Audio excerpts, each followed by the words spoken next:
I bought my cabin to get away from people like her, HOA Karen, as the neighbors called her. The type of person who thinks their clipboard gives them authority over the world. She wasn't officially the HOA president, but she ran the neighborhood like her personal fiefdom, barking orders, writing fines, and snooping where she didn't belong. The cabin wasn't even part of their HOA. That's what made this whole story so ridiculous. I'm Mark, 42, a former SWAT team leader turned security consultant. After 20 years on the force, I'd saved enough to buy a small, peaceful cabin by the lake, a secluded spot where I could fish, train, and enjoy some silence. The cabin sat just outside the Lake Pine Estates HOA boundary. The HOA maintained the private road that led to the lake, but my property was technically independent, listed as non-member private land since 1979. Still, that didn't stop HOA Karen. The violation letter. About 2 months after moving in, I got my first taste of her nonsense. A bright orange envelope was taped to my gate, stamped, HOA compliance notice. Greater than, unapproved exterior modifications, it read. Failure to maintain property appearance consistent with community standards. Immediate remediation required. I nearly laughed. The modifications were my solar panels and my steel security gate, both installed before I even bought the place. I drove over to the HOA office, a prefab building near the subdivision entrance.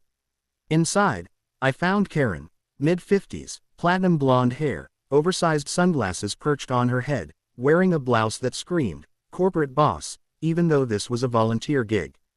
Can I help you? She asked without looking up. Yes, I said, setting the notice on her desk. You put this on my gate. That property isn't under your HOA. She glanced at the paper, then at me, pursing her lips. All homes that use the Lake Pine access road are subject to HOA guidelines. Not mine, I replied evenly. Check the county plat maps. She scoffed. We'll see about that, and that's when I knew, this woman was going to be trouble.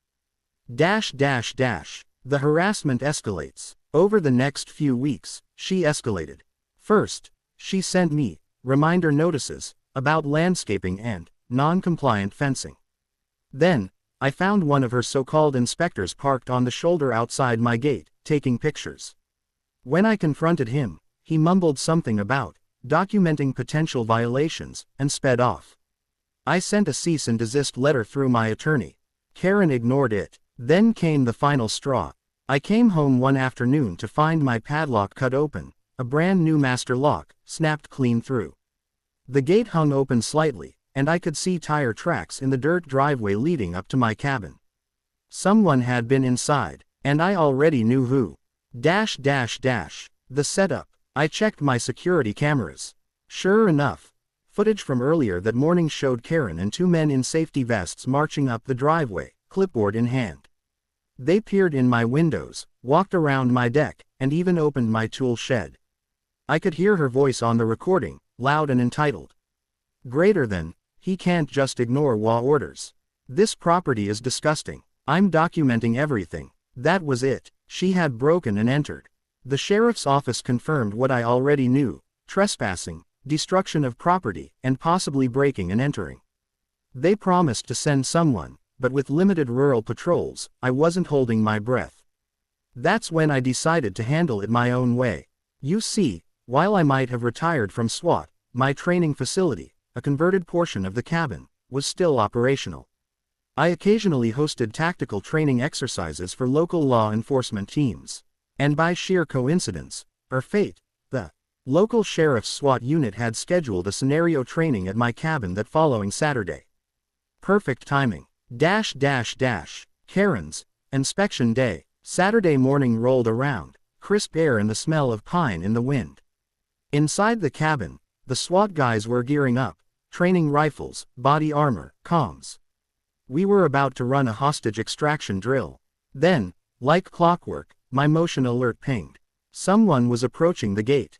I checked the feed. There she was, Karen again, this time with the same 2 inspectors. Only now, she carried a bolt cutter. Unbelievable, muttered Deputy Harris, one of the SWAT team members. I nodded. Guess she didn't get the message. We watched as she snapped the padlock, again, and pushed through the gate. She gestured dramatically at my cameras. Greater than, he can't record us. HOA inspections are mandatory. They trudged up the gravel path, talking loudly about noncompliance and community standards. The SWAT guys were half laughing, half incredulous. Mark, what do you want to do? Harris asked. Nothing yet, I said, smiling. Let's see how deep the rabbit hole goes. The confrontation. Karen reached the porch and knocked on my cabin door, 3 sharp raps. Mr. Lawson, she shouted. This is the Homeowners Association. We're conducting a compliance inspection. I stayed silent. She turned to one of her inspectors. Take pictures of everything. The gate, the windows, the solar panels. I want evidence. They started walking around my deck. That's when the door swung open. And out stepped 8 men in tactical gear, rifles up, helmets gleaming, black vests marked, Sheriff SWAT. Karen froze. Hands where we can see them, barked Harris, his voice booming. The inspectors dropped their cameras immediately, stammering apologies. Karen, on the other hand, puffed herself up indignantly. This is harassment. I'm conducting an official inspection. Harris lowered his rifle slightly, recognizing the absurdity. Ma'am, you just committed breaking and entering on a private property. I most certainly did not. This cabin is under HOA jurisdiction. That's when I stepped out from behind the SWAT truck, arms crossed. Karen, I said calmly, we've been over this. You don't own this land. You're trespassing. Her jaw dropped as she realized who I was addressing her from behind the tactical team. You set this up. She accused. No, I replied, you walked straight into it. The fallout. The deputies took statements, confirmed the footage, and within an hour, Karen was in the back of a patrol car, still ranting about illegal military exercises and citizens' rights. The 2 inspectors admitted she'd forced them to come along, threatening to fine them for non-participation. They got off with warnings. Karen, however, faced trespassing, vandalism, and property damage charges.